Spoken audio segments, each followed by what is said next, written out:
Assalamualaikum warahmatullahi wabarakatuh.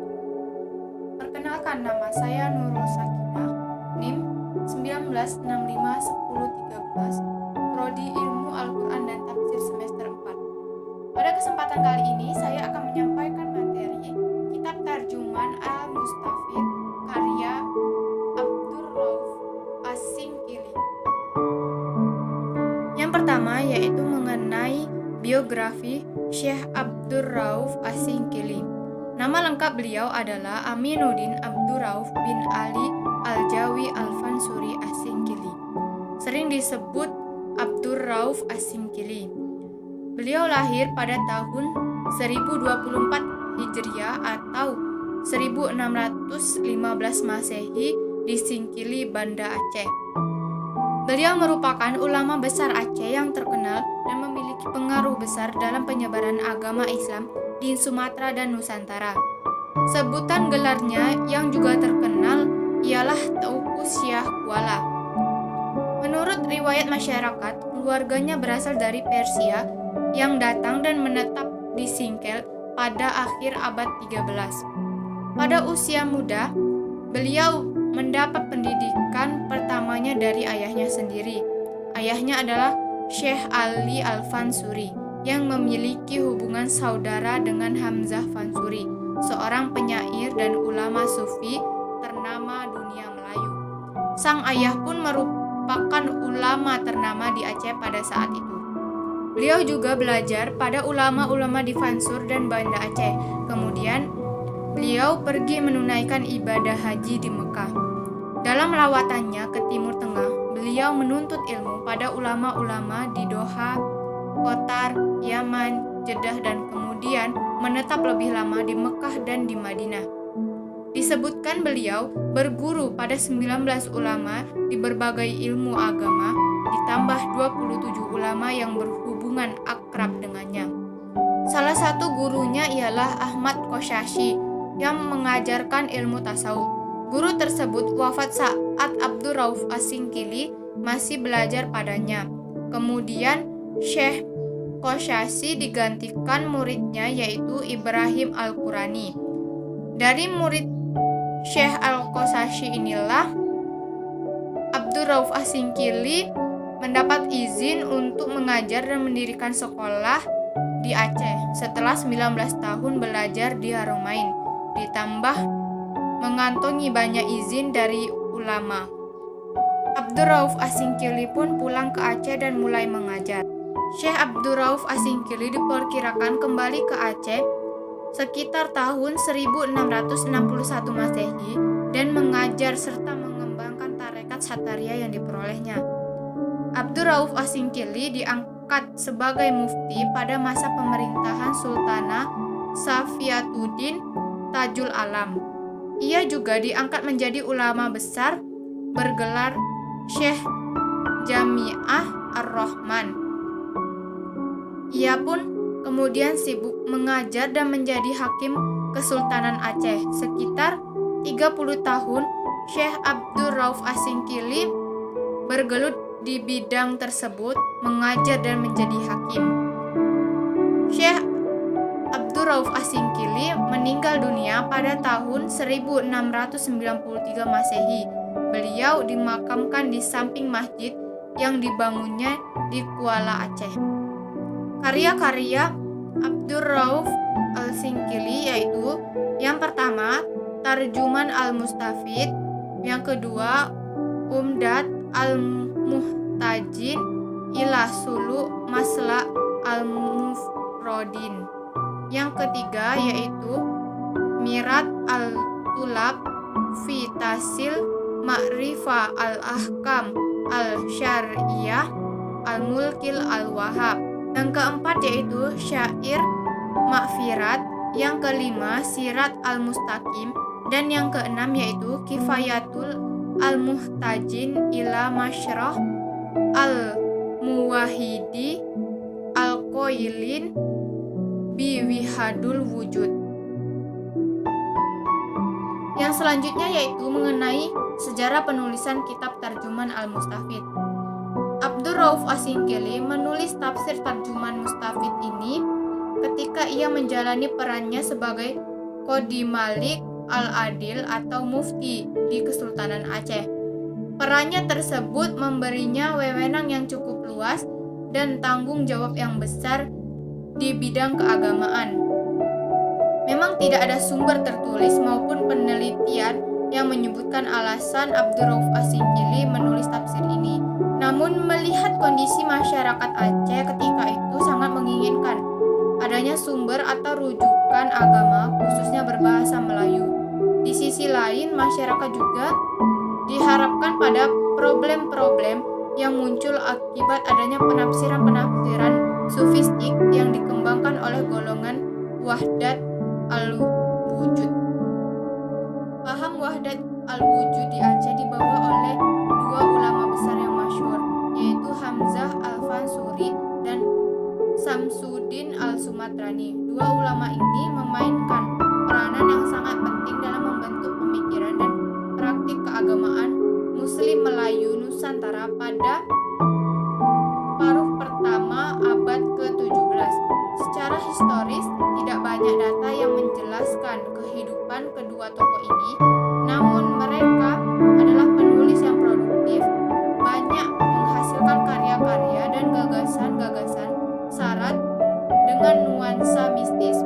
Mereka juga dianggap sebagai salah seorang tokoh sufi paling awal dan juga seorang perintis terkemuka di tradisi kesusastraan Melayu. Tidak hanya itu, munculnya pemikiran dan sikap agresif aliran iri di tengah-tengah masyarakat memunculkan kekisruan yang mengarah kepada pertumpahan darah. Menurut aliran iri, Islam di Aceh telah dikacaukan oleh kesalahpahaman atas doktrin sufi, sehingga ia mencurahkan tenaganya untuk menentang doktrin wujudiyah, bahkan mengeluarkan fatwa yang mengarah pada perburuan orang-orang sesat, membunuh orang-orang yang menolak meninggalkan berbagai praktik sesat, dan membakar buku-buku mereka. Kondisi di atas menggugah hati Abdurrauf As-Singkili untuk menulis tafsir berbahasa Melayu untuk membantu masyarakat memahami ajaran Islam. Karena selama ini jika seseorang ingin memahami Al-Quran harus terlebih dahulu belajar bahasa Arab dan merujuk kepada pendapat ulama. Namun dengan adanya tafsir ini memudahkan masyarakat mendalami ajaran Islam yang bersumber langsung dari Al-Quran. Selanjutnya kita masuk pada karakteristik tafsir tarjuman mustafid. Tafsir tarjuman mustafid ini adalah tafsir tertua alias terawal yang beredar di wilayah Melayu Indonesia. Sebagai bukti dapat kita lihat bahwa edisi tercetaknya kitab ini di kalangan komunitas Melayu Afrika Selatan. Riedel mengatakan bahwa salinan paling awal yang sampai sekarang masih ada dari kitab tarjuman berasal dari abad ke-17 dan ke-18. Bahkan edisi-edisi cetakannya diterbitkan di Singapura, Penang, Jakarta, Bombay, dan juga di Timur Tengah. Di Istanbul, ia diterbitkan oleh Matba'ah Al-Utsmaniyah pada tahun 1302 atau 1884 dan juga pada tahun 1324 atau 1906. Di Kairo diterbitkan oleh Sulaiman Al-Maraghi, serta di Mekah diterbitkan oleh Al-Amiriyah. Sedangkan edisi terakhir diterbitkan di Jakarta pada tahun 1981. Hal ini menunjukkan karya tersebut masih dipergunakan oleh kaum muslimin Melayu Indonesia.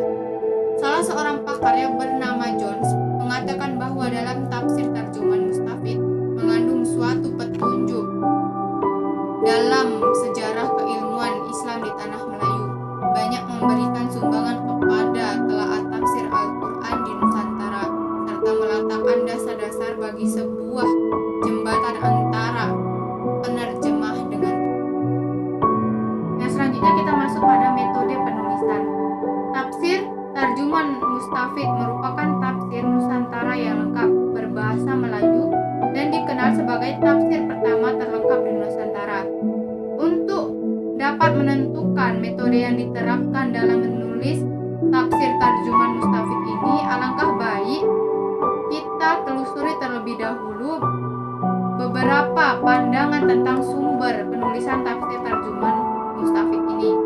sebagaimana telah dijelaskan sebelumnya bahwa sumber penulisan tafsir Tarjuman Mustafid ini ada yang mengatakan bahwa sebagai terjemahan dari kitab Baidawi, dan ada juga yang mengatakan bersumber dari tafsir Jalalain. Untuk menentukan metode penafsiran adalah menelusuri cara-cara yang dilakukan oleh Abdur Rauf As-Singkili dalam menjelaskan ayat-ayat Al-Quran, merupakan salah satu langkah yang harus ditempuh. Dalam menjelaskan ayat-ayat Al-Quran, Abdur Rauf As-Singkili selalu memperkenalkan surat yang akan ditafsirkan terlebih dahulu, seperti dalam kutipan surat Al-Fatihah dan Al-Ikhlas. Berdasarkan kutipan penafsiran tersebut dapat dijelaskan bahwa ketika Syekh Abdur Rauf As-Singkili menjelaskan suatu surat, ia memulainya dengan menjelaskan kronologi ayatnya terlebih dahulu. Artinya menjelaskan nama suratnya, jumlah ayatnya, tempat turunnya, kemudian menjelaskan bagaimana penjelasan Baidawi terhadap surat tersebut. Setelah itu, ketika menjelaskan ayat, Abdur Rauf As-Singkili memulainya dengan basmalah terlebih dahulu, kemudian baru menjelaskan ayat. Menjelaskan ayat-ayat tersebut, Abdur Rauf As-Singkili menjelaskan sesuai dengan urutan ayat dan menjelaskan maknanya secara harfiah. Tidak disertakan dengan penjelasan-penjelasan seperti hadis-hadis Nabi dan ayat-ayat yang lain yang ada kaitannya dengan ayat tersebut. Oleh karena itu, untuk menentukan metode penulisan tafsir Tarjuman Mustafid, kita dapat melihat dari dua sudut, yaitu sudut cara penafsiran dan sudut makna. Ketika kita menelusuri dari sudut cara penafsiran yang menjelaskan urutan ayat dan penjelasan aspek-aspek serta isi kandungan ayat, ini merupakan metode tahlili. Sementara ketika dilihat dari sudut makna yang dijelaskan dari tafsir tersebut, metode yang diterapkan dalam menulis tafsir tersebut adalah metode ijmali, karena penjelasannya adalah singkat, padat, mudah dimengerti, dan cocok untuk pemula. Dan yang terakhir, kita masuk pada pembahasan kelebihan dan kekurangan dari tafsir Tarjuman Mustafid. Setiap karya tentu memiliki kelebihan dan kekurangannya. Kelebihan dari tafsir Tarjuman Al-Mustafid adalah yang pertama, selalu memulai dengan kata basmalah. Yang kedua, menjelaskan ayat-ayat secara berurutan, dimulai dari surat Al-Fatihah ditutup dengan surat An-Nas. Yang ketiga, menjelaskan ayat-ayatnya dengan singkat, padat, dan mudah dipahami serta cocok bagi semua usia. Yang keempat, yaitu sebelum menjelaskan ayat-ayat terlebih dahulu, memperkenalkan surat yang akan dijelaskan, seperti nama surat, tempat turun, dan juga fadilah, membaca surat tersebut, serta jumlah ayat dalam surat tersebut. Yang kelima, penjelasan ayat terletak berdampingan dengan ayat. Artinya menjelaskan ayat dan ayat letaknya dalam satu halaman, sehingga mempermudah bagi pembaca. Keenam, yaitu setiap penjelasan diberi kode tersendiri sesuai dengan penjelasan yang akan dijelaskan. Yang ketujuh, yaitu bahasa yang digunakan adalah bahasa Jawi. Kemudian kekurangan dan kelemahan dari tafsir Tarjuman Al-Mustafid. Yang pertama, yaitu penjelasannya terlalu singkat sehingga tidak menambah wawasan bagi pembaca. Yang kedua, tidak menjelaskan tentang sanad dan matan hadis ketika menjelaskan suatu ayat. Yang ketiga,